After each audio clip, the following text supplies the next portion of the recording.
What's going on, fragrance family? Welcome to another episode of Taking a Test Drive. Every Thursday of every week, I'm going to be taking a test drive of a fragrance that I purchased, and I'm going to put it through the ringer. I'm going to wear it as a scent of the day for several days, including today. It is my scent of the day, and I'm going to give you my thoughts before it goes into the vault for a full-fledged review. Now, before we get into the review, I do want to thank our sponsor of the day, FragranceX.com. I wanted to take the time to thank them for the scent that we're going to be discussing today, which is Terre d'Hermes Eau Intense Vetiver by the House of Hermes. You can get a bottle of this too on their site. Check out FragranceX and support me by utilizing coupon code ROBES08, which is my YouTube channel name, in their coupon section and get 15% off. Now, Terre d'Hermes Eau Intense Vetiver. This is Nagel's first take on the famed Terre series. When I first heard that Nagel would be touching Elena's famed Terre series and make her own creation, I had mixed emotions about it. Contrary to many reviewers online in our fragrance community, I think Nagel, from what I've smelt, has embraced Elena's idea of the Hermes branding, mixed it in with a little bit of her ideologies, and pushing through the Hermes brand for the future. I really like what she's been doing with the House of Hermes, to be quite honest. So let's see what she did with her first touch of the line. So let's go into under the hood first. Let's take a look at some stats on this one. Release date was back in 2018. The nose behind this, of course, Christine Nagel. Major notes to my nose would have to be vetiver, it's in the name, Sichuan pepper, and bergamot.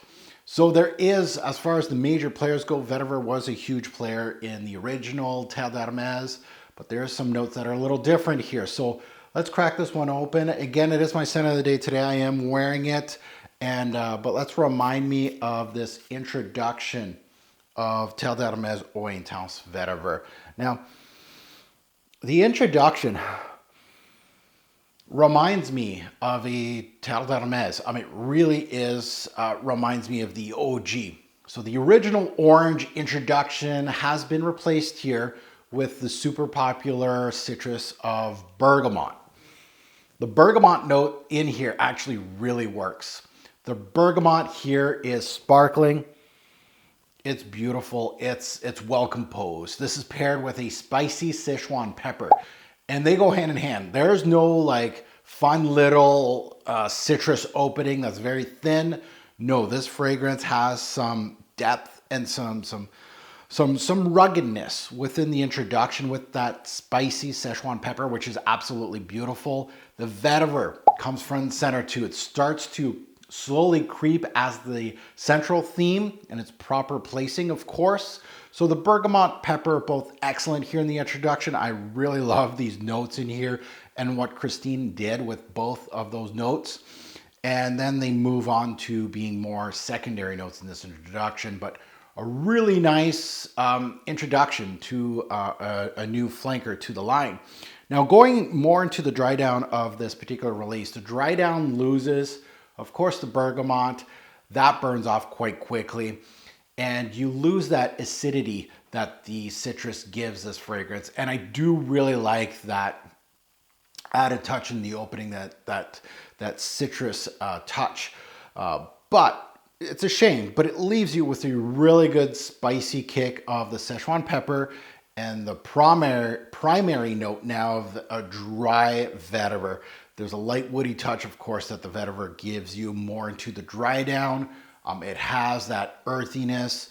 It's green. It does have a little bit of wetness, but it's still dry at the same time. Very nicely done. Grassy vetiver. It's absolutely beautiful. There's not much development in this one. I know there's a lot of layers in Elena's Terre, and of course some of the flankers, so there's a lot to peel back. This one feels like it's a 3-note monster right now: the bergamot, the Sichuan pepper, and the vetiver. I can't wait to delve into this a little bit more, but that was the central theme that I was getting out of this release. The vetiver is 3D, so it does have a lot of different faces to it, and it's showing a lot of different faces of the note of vetiver, which was really nicely done, and I can't wait to delve more into this one actually. Now let's take a look at seasons, day, night, versatility, and performance. Let's start off with seasons. Seasons, I would bear to say that even though it has some darkness to it and it has some oomph to this fragrance, it could be an all-season release personally, but I feel like it's more of a tweener, and what I mean by that is the fall and spring seasons, because it does give you some warmth, it does give you some coldness in those seasons, and this is the type of fragrance that I felt really shined in the heat and the cool at the same time. Now, I'm not talking about high heat, but if you got like a warmer spring day, but it's still kind of cool a little bit, you got a little bit of wind. These Terre series, especially when it's raining and things like that, they're absolutely gorgeous in the spring. So fall and spring for this one. Day or night, I feel, again, the versatility's there. Day or night, I feel either way it could go with this release. Versatility, I would say well above average. This is a very versatile release from the House of Hermes.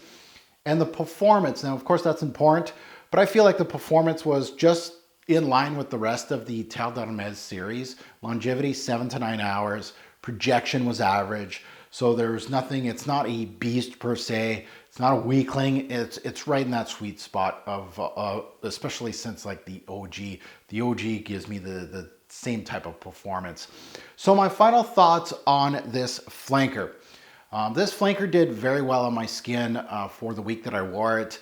It's well composed. It's very easy to wear.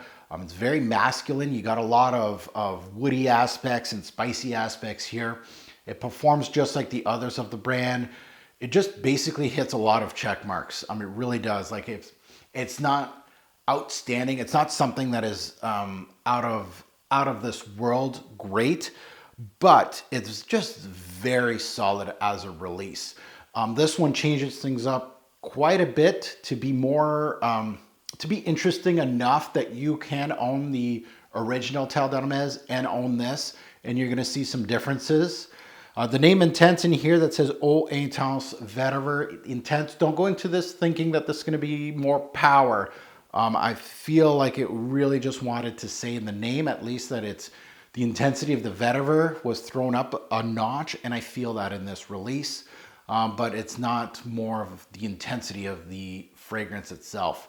The Post Elena Hermes, honestly, personally, in my eyes, it's in good hands with Nagel, and I hope she continues on this trend. This is a very solid release from the brand. Now that I'm done with Terre d'Hermes Eau Intense Vetiver, time for you to hit us up in the comments below. Let us know what you think of this release. I'm looking forward to your comments. Time to put this one in the vault. And as you can see, I've actually worn this one quite a bit. I think I've worn more than 7 days worth of this one. I've probably cheated and I got a few more days out of this one. I really did like wearing this one. At the end of the day, a great or poor fragrance will make a lasting impression. Choose your scent wisely. Thanks for watching, YouTube.